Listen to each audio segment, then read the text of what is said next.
A young woman sat on the sidewalk, her vibrant paintings spread out before her, yet few stopped to look. Emily Carter wasn't just painting for passion. She was painting for survival. Each brushstroke was a glimmer of hope, a fragile chance to continue her treatment. But the days passed, the passers-by remained indifferent, and the money she needed was still far out of reach. She was close to giving up. And then, a man approached. No one paid him any mind at first, just another stranger. But when he picked up a painting and uttered a single sentence, the entire street seemed to pause. Who was this man that brought the city to a standstill? Before we reveal this surprise, leave a comment about where you're watching this video from, and don't forget to subscribe to the channel. Tomorrow, we'll bring you another inspiring story, just for you. The story begins when Clint Eastwood walked past a bustling art stall on a city sidewalk. Most people didn't even notice him, just another passerby, an ordinary face in the crowd. But when he stopped, picked up a painting, and quietly listened to the girl behind the stall, everything changed. Because this wasn't just any artist. Emily Carter was fighting for more than recognition. She was painting to save her own life. And what happened next became an unforgettable moment. Because, true to Clint Eastwood's style, he didn't just buy a painting. He changed her future forever. It was a dim, sterile room where the overhead fluorescent lights buzzed, casting a pale glow on the white walls. The smell of disinfectant clung to the air, mingling with the soft beeping of monitors from the next room. Emily Carter sat on the rumpled hospital bed, her hands clenched tightly in her lap. Across from her, Dr. Smith adjusted his glasses, his expression cautiously neutral. Emily knew what was coming. She had heard this tone before. Gentle, practiced, the kind doctors used when they were about to deliver bad news. "The treatment is working," he said, a flicker of faint hope in his voice, "but you'll need at least 2 more rounds of chemotherapy." Emily barely flinched. She was used to this cycle, the pain, the nausea, the exhaustion. It had become a part of her life now. What she wasn't used to was what he said next. "I understand your family is having financial difficulties. Unfortunately, without insurance for the next round, the costs will be—" He hesitated, then sighed, "significant." Her mother gasped beside her. Emily didn't need to look to know her mother was fighting back tears. The medical bills had drained them dry. Their savings were gone. The last round of treatment had pushed them to the brink. And now this, for the first time in a long time, fear crept into Emily's chest. Not fear of dying, but fear of watching her parents lose everything trying to save her.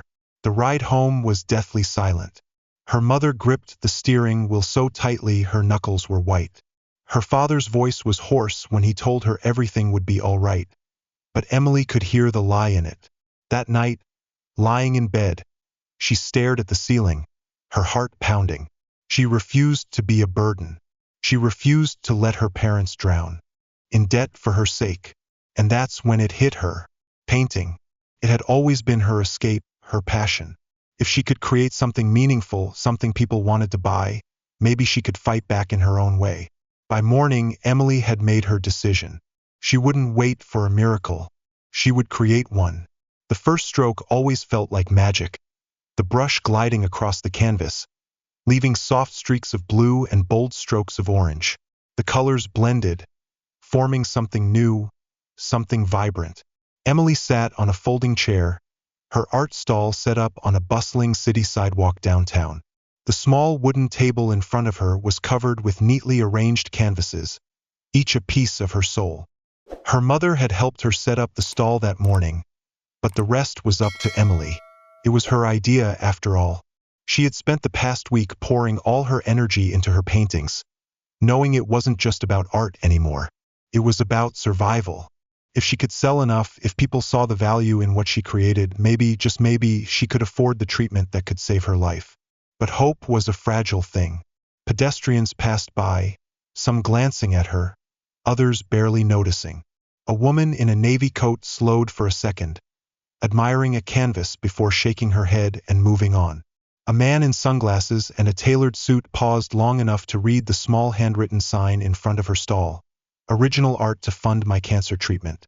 His mouth tightened into a thin line, then he turned and walked away. Emily exhaled slowly, gripping the edge of the table to steady herself. The afternoon heat pressed down on her, making her dizzy. Hours had passed, and she still hadn't sold a single piece. She reached for her water bottle, her hand trembling slightly as she took a sip. Fatigue gnawed at her bones, a cruel reminder of what she was up against. Not just the world, but her own body. But giving up wasn't an option. She forced a smile as an elderly couple approached. The woman's eyes lit up with curiosity. "These are beautiful," she murmured, gently running her fingers along the edge of a canvas. It was a piece Emily had poured her heart into. A vast desert sky painted in deep purples and streaks of gold. "How much for this one?" Emily swallowed. $80. The woman exchanged a glance with her husband, who nodded. "We'll take it." For a second, Emily didn't move. She had rehearsed this moment in her head, but now that it was happening, she felt frozen. Then, as the woman handed her the cash, something inside Emily broke. Her first sale, her first victory. She held onto that feeling as she wrapped the painting in a paper bag. The couple walked away, leaving Emily with $80 and a renewed sense of purpose. She might just be a girl selling paintings on a street corner, but she was fighting, and she wasn't done yet. The city was alive. Street musicians strummed. Guitars on street corners, their melodies blending with the distant hum of traffic. Tourists wandered, snapping photos of murals painted on old brick facades. Businessmen stared at their phones, passing by without a second glance. Emily sat at her small table, hands in her lap, watching the world drift around her. It was strange, being surrounded by so many people and still feeling invisible. She had sold one painting so far, one. Every time she saw someone glance her way, a flicker of hope sparked in her chest. Maybe this time, maybe this person would stop, admire her work, see her not as a charity case but as an artist. Most didn't. Some slowed, their eyes scanning the canvases before moving on. Others barely noticed her at all. And then there were those who stopped, but only for pity, not support. A middle-aged woman in a floral dress sighed as she read Emily's sign. "Oh, honey," she murmured, her voice thick with sympathy. "I wish I could help, but I don't have the money." Emily smiled politely. "It's all right. Thank you for stopping by." The woman lingered, her eyes heavy. "Poor thing, you must be so brave." Brave. There was that word again. She had heard it so many times since her diagnosis, but it never felt right. She wasn't brave. She was desperate. She was tired. But she nodded, letting the woman offer her platitudes, then watched her walk away like all the others. Not long after, a different kind of customer appeared. A man in a leather jacket, sunglasses perched on his head, sauntered up to her stall. He eyed the paintings for a moment before letting out a derisive snort. "Nobody buys real art anymore, kid," he scoffed. "You should try selling prints or, I don't know, doing commissions on TikTok." Emily's hands clenched into fists. She held back the sharp retort on her tongue, swallowing the anger burning in the back of her throat. She had dealt with people like this before. People who didn't understand, people who thought dreams weren't worth pursuing. "I don't need your advice," she said simply. "I just need to fight." The man snorted but didn't argue. He walked away, blending into the crowd. Emily exhaled slowly. She refused to let disappointment win. Because somewhere in the city, maybe today, maybe tomorrow, someone would see her, and it would change everything. By the fourth day, Emily was exhausted. Her body ached from sitting on the hard metal chair. Her muscles were weak from the chemotherapy. The summer heat pressed against her skin, making her dizzy. She had sold 3 paintings in total. Not enough, not even close. She tried to stay positive, but the weight of reality was crashing down. Maybe the man in the leather jacket was right. Maybe no one cared. And then, out of nowhere, someone stopped. Not just any customer, a journalist. She was young, maybe in her late 20s, carrying a notebook and a press pass clipped to her purse. Her dark brown hair was pulled back in a loose ponytail, and her eyes lit up when she saw Emily's stall. "These are beautiful," she said, gesturing toward a canvas depicting a cityscape at sunset. "Did you paint all of these yourself?" Emily blinked, nodding slowly. Yes. The journalist smiled, pulling out her phone. I run a small online art blog. I love finding hidden talent in the city. Can I take some pictures? Emily hesitated. Wait, really? Over the next few minutes, the woman snapped photos of the paintings, photos of Emily sitting at her stall, photos of the small handwritten sign explaining why she was selling them. Then, she asked a question Emily hadn't expected. What's your story? So, Emily told her about the hospital visits, the mounting medical bills, her refusal to let her parents struggle alone. The journalist nodded thoughtfully, scribbling notes in the corner of her notebook. People should hear this, she said. I'll make sure they do. Emily didn't think much of it. People made promises all the time. But the next morning, when she arrived at her stall, something was different. More people were stopping not just to look but to buy. A woman bought 2 paintings back to back. A young couple flipped through her canvases, debating which one to take home. By noon, she had sold more paintings than she had in the past 4 days combined. Then her phone buzzed. It was a text from Lucas, her best friend. Hey, check this out. She clicked the link. It was an article. Fighting for art, fighting for life. Teen paints to cover Chemo. And at the bottom, thousands of shares. Emily's heart pounded. This was real. But even then, she had no idea how big this moment was about to become, because her biggest customer was yet to arrive. The afternoon sun cast long shadows across the sidewalk, stretching past Emily's stall as another wave of pedestrians rushed by. The city was a blur of motion, people lost in their own worlds, their own problems, their own distractions. Emily wiped sweat from her brow, trying to ignore the dizziness that was creeping in. Her body was screaming for rest, but rest wouldn't pay for chemotherapy. She exhaled, adjusting the small stack of paintings on her table. The article on the art blog had helped sales, but she was still far from her goal. And then, unexpectedly, the energy around her shifted. A quiet presence, a stillness that seemed out of place in the city's chaos. She sensed it before she saw him. A tall, older man had stopped at her stall. He wasn't like the others. He didn't glance at his phone, didn't rush to his next meeting. He stood perfectly still, hands tucked into the pockets of a worn leather jacket. A cowboy hat was tilted low over his face. He was studying her paintings, not just looking, but truly seeing. Emily barely noticed him at first. She had seen all types of customers, curious tourists, skeptical businessmen, distracted shoppers who feigned interest only to walk away. But this man, there was something different about him. She was too tired to figure out why. Do you see anything you like? She asked, her voice hoarse from a long day. The man's lips quirked slightly, just enough for her to notice. Depends, he said, his voice. Gravelly, slow, unmistakably familiar. What's the story behind these paintings? Emily hesitated. Most people asked about the price, not the story. She glanced at him again, this time carefully. His face was etched with age, but his piercing blue eyes held something powerful, something steady, as if they had seen 100 lifetimes and were still not easily impressed. There was something about him that reminded her of an old Western movie come to life. She cleared her throat. I paint because I have to, she said simply. It's the only thing I can control right now. He didn't blink. He just waited, letting the silence do its work.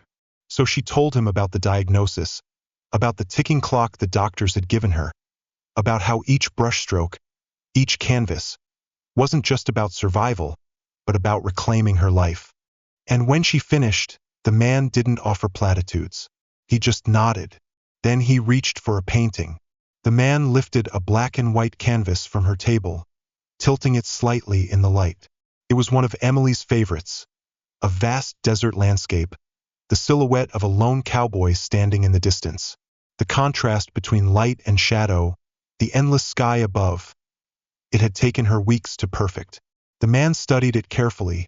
Then with a slow nod he said, I'll take this one. Emily barely reacted. First, she had done this a dozen times before. Customer picks a painting, hands over money, walks away without a second thought. She swallowed, pushing her hand behind her short, cropped hair. Okay, $200. The man didn't even reach for his wallet. Instead, he pulled out a checkbook. Emily blinked, surprised by the unexpected gesture. No one carried checks anymore. She watched as he uncapped his pen, his movements slow, deliberate. He scribbled something, tore the check from the book, and handed it to her.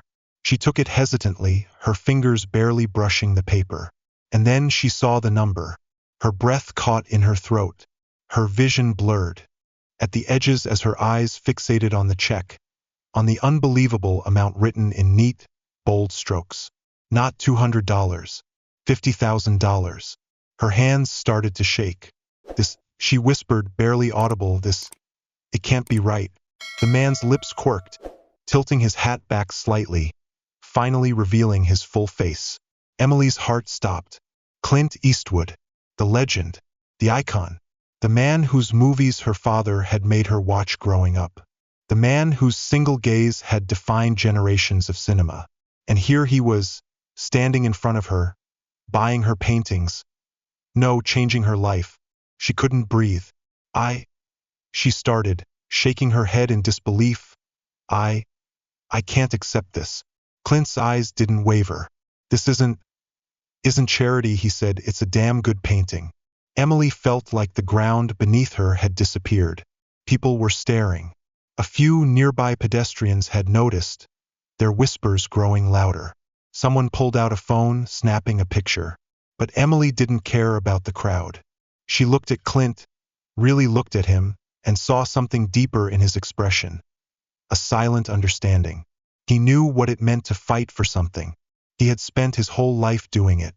And now, in the middle of a busy street, he had just given her a chance to keep fighting. Her hands tightened on the check. For the first time in a long time, Emily felt something she hadn't felt in months, hope. And the strangest thing was, this was just the beginning. Emily's world tilted. She stared at the check in her trembling hands, her mind struggling to catch up with what she was seeing. Not $200, not $1,000, not $2,000. $50,000. Her breath hitched. Her fingers tightened on the paper as if it might slip away if she didn't hold on tight. The noise of the city faded. The hurried footsteps of pedestrians, the distant honking of cars, the strumming of street musicians. It all blurred into a dull, meaningless hum. This wasn't real. Couldn't be real. She forced herself to blink, to look again, to make sure she hadn't misread the number. But it was still there, clear as day. $50,000. Her stomach churned. Her pulse pounded in her ears. This, she whispered, her voice breaking under its weight. There must be some mistake. She looked up at the man, the cowboy in the leather jacket, who had spent the last few minutes casually flipping through her paintings as if he had all the time in the world. And now, standing in the harsh afternoon sun, she saw him for the first time. The piercing blue eyes, the familiar smirk, the quiet confidence of a man who had lived a lifetime without flinching at the world around him. Her breath caught. Clint Eastwood, the legend himself. The realization hit her like a freight train. Her father's favorite actor. The man whose movies had played in her living room every weekend growing up. The Hollywood icon who didn't just play tough guys on screen, he was one in real life. And now he was standing in front of her, handing her a check that could change everything. He watched her carefully, reading the shock on her face. Then he smirked. No mistake, kid, his voice was low, steady, keep painting. Emily swallowed. Her legs felt like they might give way. She opened her mouth, trying to form words. Thank you. Why are you doing this? I don't deserve. But nothing came out.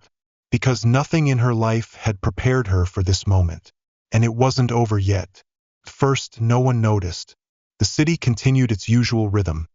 Fast-paced, distracted, oblivious to the history unfolding right here on the sidewalk. Then, the first whisper started.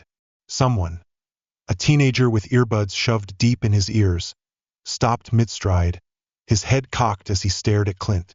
His eyes widened. Wait, he murmured, his voice unsure but growing louder. Is that Clint Eastwood? A woman nearby raised her phone, squinting, her eyes darting back and forth between Emily's stall and the man in the worn cowboy hat. Then a second whisper, then a third. And then it happened. A ripple of movement. People stopped walking, heads turned, conversations ceased. Someone gasped. Another snapped a photo. And in an instant, the quiet afternoon transformed into a frenzy. Whispers turned into shouts. "Oh my God! It's really him! Clint Eastwood is here, right on the sidewalk. Why is he, wait, is he buying paintings? What's going on?" Phones went up in every direction. A group of college students rushed closer, their voices filled with disbelief. A businesswoman in high heels almost tripped as she backed away, pulling her assistant with her. Then came the tipping point. A man in a suit, who had passed Emily's stall earlier without a second glance, doubled back. "What's going on?" he asked, stepping closer. He looked at Clint, then at Emily, then at the stack of paintings still clutched in her trembling hands. He saw the number. His jaw dropped. "Wait, he just bought a painting?" he exclaimed. Another woman gasped. "For $50,000. That did it." The crowd erupted. People surged around Emily's stall, their eyes darting back and forth between her and Clint, trying to make sense of what was happening. And then the most surreal thing happened. Someone grabbed a painting. "I'll take this one," a man in a blue polo shirt called out, snatching a cityscape painting and pulling out his wallet. Before Emily could even process that sale, another hand reached out. "How much for this one?" a woman asked hurriedly, flipping through the remaining canvases. Within minutes, the paintings that had been ignored for days were being snatched up one by one. People weren't even haggling. They weren't asking questions. They were just buying. A teenage girl pulled out her phone and turned to her mother. "I need cash now. I want one before they're all gone." Emily sat there in stunned silence as her quiet little stall turned into the hottest attraction in the city. It was insane. And Clint just stood there, calm as ever, hands in his pockets, watching it all unfold. Finally, he leaned in slightly and murmured just loud enough for Emily to hear. "Told you, kid," he said, "keep painting." And with that, he tipped his hat and walked away, leaving Emily to watch the scene around her explode into something she never could have imagined. And the strangest thing was, this wasn't even the end. This was just the beginning. By the time Emily got home that night, her phone was on fire. Notifications flooded her screen, the constant ping ping ping of messages and alerts making her head spin. First, she thought something was wrong. Then she saw the headlines. "Clint Eastwood buys teens painting for $50,000. And you won't believe why. Hollywood legend helps young artist battle cancer in unbelievable way. Teens art stall becomes national sensation after surprise visit from Clint Eastwood." Her image was everywhere. A single shot, Clint Eastwood standing next to Emily at her tiny art stall, holding the black and white Western painting, was now plastered across news sites, Twitter, Instagram, and Facebook. The video someone had taken of the moment he handed her the check had over 3 million views. Emily couldn't breathe. Her best friend, Lucas, was the first to call. "Emily, you're literally everywhere. I don't even know what's happening," she whispered, staring at the endless wave of comments. Then the messages started flooding in, not just from strangers, but from buyers. People from all over the country, all over the world, wanted her paintings. "Hi Emily, I would love to purchase one of your pieces. Do you ship to Texas? Your story has inspired me so much. I want to commission a painting. Any price, just name it. My daughter is also battling cancer. Your strength gives us hope. I want to buy something to support you." Emily's hands trembled. She scrolled, her heart pounding. Dozens of messages turned into hundreds, then thousands, orders, donations, interview requests. Then came the email that stopped her cold. Subject: Gallery Inquiry. She clicked on it with shaking fingers. A prestigious gallery owner in New York wanted to represent her. "Emily, your story is remarkable. We would love to feature your work in our upcoming exhibition. Let's talk." Emily pressed her hand to her chest, feeling her heart pound against her ribs. This was real. She wasn't just selling paintings anymore. She had become a symbol of resilience. A month later, Emily walked into the hospital for her final round of treatment, fully paid for. Every bill, every debt, every financial burden that had threatened to derail her future was gone. Because of a painting, because of a moment, because of a man in a cowboy hat who had stopped, listened, and believed in her. The chemotherapy was hard, but this time she wasn't afraid. Because outside that hospital room, she had a future waiting for her. A week after her final treatment, she received a handwritten letter from Clint Eastwood. She opened it carefully, her fingers trembling. Emily, your fight reminds me why some stories still matter. Never stop telling yours. Clint. Tears welled up in her eyes. She folded the letter carefully, pressing it to her chest. Then that night, she picked up her brushes and started to paint. Her first official exhibition was set for the following month. Her inbox overflowed with commission requests. Her career was just beginning. But there was one painting she would never sell, the first one she had sold, the black and white Western landscape. It now hung in Clint Eastwood's private collection, a reminder that true courage wasn't just in Western movies. Emily's story is a testament to the power of perseverance, kindness, and how one moment can change a life. Have you ever faced a big challenge and had to find a way through? Or have you helped someone find hope again? Share your stories in the comments, because your story might inspire others. If you found this story meaningful, don't hesitate to share it with friends and family to spread the message of resilience and goodness. Subscribe to the channel so you don't miss the next inspiring stories. Thank you for watching and supporting. Every small action of yours can make a big difference. Keep painting beautiful stories for your own life. Wishing you strength and peace. Thank you for supporting the channel. Please like, share, and subscribe for the latest updates. These stories are collected from various sources and do not represent any individual or organization. They are shared to spread humanistic values in life and have been rewritten with the support of AI. If there are any errors, please overlook them with understanding. Wishing you all the best in life.